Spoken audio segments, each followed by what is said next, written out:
Hello， 大家好，我是妮妮家的汉堡，今天继续为大家带来搞笑脑洞美漫《辛普森一家》第22季第6集。这是一个记者媒体闲出毛病来的一天，各大电视台的领导齐聚在美国自由女神的头顶开会，因为最近新闻行业不景气，于是他们决定整点大新闻出来。领头人提议，本着电视台优良传统，不如这次还是拿公众健康开涮。女记者表示赞同，并且提议捏造一个新的疾病，没人免疫的最好，吓一吓他们。众人大喜，好主意啊！这时有一个人提出异议，我们要有原则，不能虚构出一个病出来。做媒体的道德是一定要放真新闻，所以干脆向公众投放新的病毒吧。操！重新定论了人类的道德观。男人的提议让林涛点点头，他那里确实有一个正在研究的新病毒，于是抓了现场的小倒霉蛋，扎了一针，见效之快，瞬间暴毙。众媒体人欢呼，这高低不得冲一波业绩啊！很快，他们就将这个人造病毒嫁祸给了猫咪。听见家中的猫咳嗽2声，辛巴立即拿出隔离袋将它装了进去。而电视台也在尽心尽力的编造感染症状，轻微口渴，有时候肚子饿，晚上觉得疲劳，这让民众人心惶惶。很快，和猫咪沾边的东西都被嫌弃了。消防员上树不再是拯救猫咪，而是将猫咪重新放回树上。辛巴行动迅速，他紧张地戴上面具，让一家人将被猫咪碰过的东西烧掉。这时，辛巴吹灭了他的火柴，让他别这么紧张，疫苗已经出来了。辛巴只好答应去打疫苗。老辛普森才从杂物里钻了出来，在辛妈的质问下，辛巴心虚地表示：“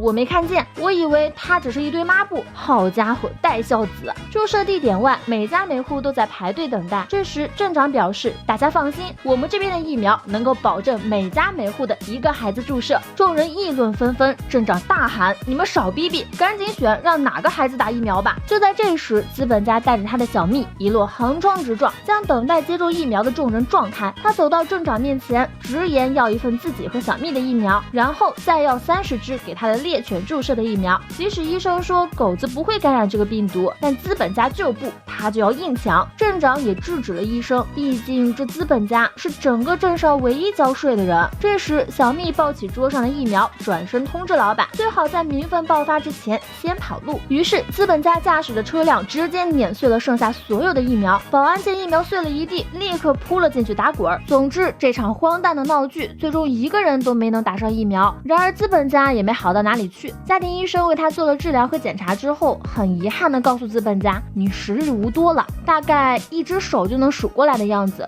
资本家震惊，怎么会如此？这时，小蜜问他：“需要我把这个消息告诉给员工吗？”资本家摇头，他打算用自己认为最简单方便的办法告诉员工们。于是，众人换上衣服，参加了资本家特意开设的晚宴。大伙还纳闷，他这么隆重的叫大家过来是为了什么？还有人猜测他是不是想给煤气涨价了。然而，在听见资本家说自己得了绝症，命不久矣之后，全场掌声和欢呼声经久不息。资本家大怒，但一个缺德且丧良心还要命不久矣的人发怒，只会让人更加厌恶他。牡蛎壳砸在他身，痛在他心。他知道自己不受欢迎，不过他已经打算在死后将自己的所有资产捐赠给果园，让对方研制出一种长得像他但是不能吃的果子，果子可以让人上瘾，但是会有剧毒。你可真是个被资本束缚住手脚的毒枭头子！这一做法让众人更加愤慨，于是他们纷纷举起手中的打火机，试图融化资本家的冰雕。见此情形，资本家失望地回到房间，发现自己的床上堆满了来宾的衣服，于是命令小蜜赶紧将那些衣服搅碎，给自己擦车。资本家坐在床边问小蜜，他们为啥这么讨厌我？小蜜往碎衣机里丢客人的衣服，没有回答他的问题。当夜，感觉有被员工侮辱到的资本家受不了了，他往海岸边一站，面对小蜜的劝阻，资本家表示自己要选择最后的死法，能压死多少海龟就压死多少。在小蜜撕心裂肺的喊叫声中，资本家纵身一跃，感受到了世间万物的美好。结果还没等他压死海龟，先挡住了人家飞机的视线，被刮水器甩飞后，他又挨了一道雷击，最后稀里糊涂的从树上摔了下来。直到第2天早上，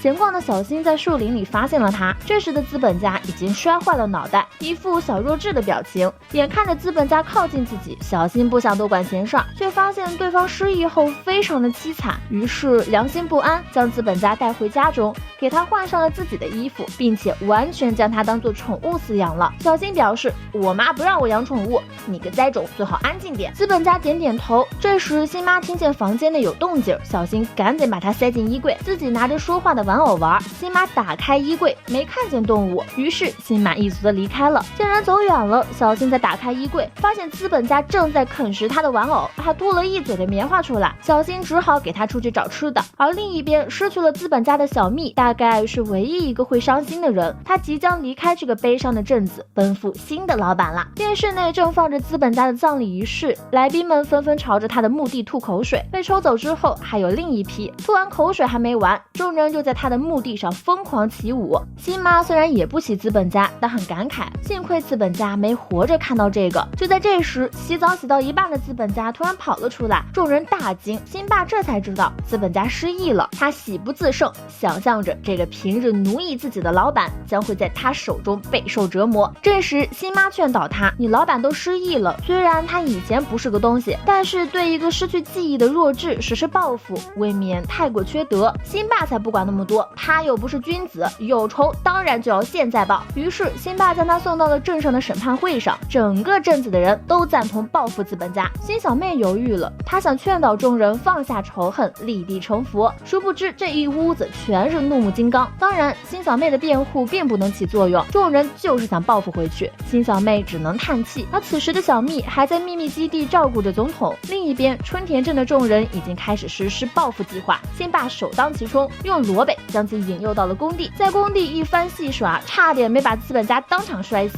而智障了的资本家不仅仅是被辛爸戏耍，还有镇子里的其他人。他今天充当便利店助理，明天陪着抢劫犯滑冰，之后还得代当校霸哥的爹、耳机兄的叔叔，甚至是自闭仔的心理开导员。哦天哪，我由衷的庆幸这是一部画风清奇的美漫，不然这个角色设定你搁日本看看，3天本子霸屏警告。当然即使这个动漫每个人都很黄，但他们还是挺正常的。在被当作抽大烟工具的报复结束后，资本家被送到了辛普森家，辛小妹将他领到了辛爸面前，今天这家伙又归你报复了。然而辛爸早就将能想到的方法全都用了一遍，此时的他早已对报复失去了欲望。辛小妹了然一笑，带着失了智的资本家往外走，一边劝导他，镇上也不是人人都想报复你。结果还没到门口呢，小辛举起枪就打算给他几下，当然被辛小妹制止了。辛小妹一路将资本家带回了他的房子，失智的资本家看着四周的空房间，还想着邀请朋友来玩，结果辛小妹表示原来的他根本没朋友。但是辛小妹相信失去记忆后的资本家是个好人，却没料到资本家在看见自己照片的瞬间，本性再次恢复，坐上自己的骷髅按摩椅，你爸爸我又回来了。另一边，秘密基地内，小蜜为总统送上报纸，对方并不想看。正当小蜜试图劝他，却听见了自己心心念念的钱老板的声音。激动的小蜜抱住了老板地上的影子，而总统也不强求他留下，消除了小蜜的记忆之后就放走了他。之后辛普森一家在干饭的时候，突然听见资本家的广播，恢复了记忆的资本家在读了《穹顶之下》后，决定效仿书中内容，将春田镇笼罩起来。结果被底下的居民吐槽，你大电影就用过这个镜头啦，这次还来，冷饭很香吗？而且他们还能打地洞出去呢。资本家只好悻悻地撤走罩子，他将飞机停在地下。这时辛妈指责他，你不该报复回来，毕竟你本来坏事做尽都要死了，这段时间是你唯一做了好事的时候，现在你已经活过了死亡期限了，大家分明是帮助了你。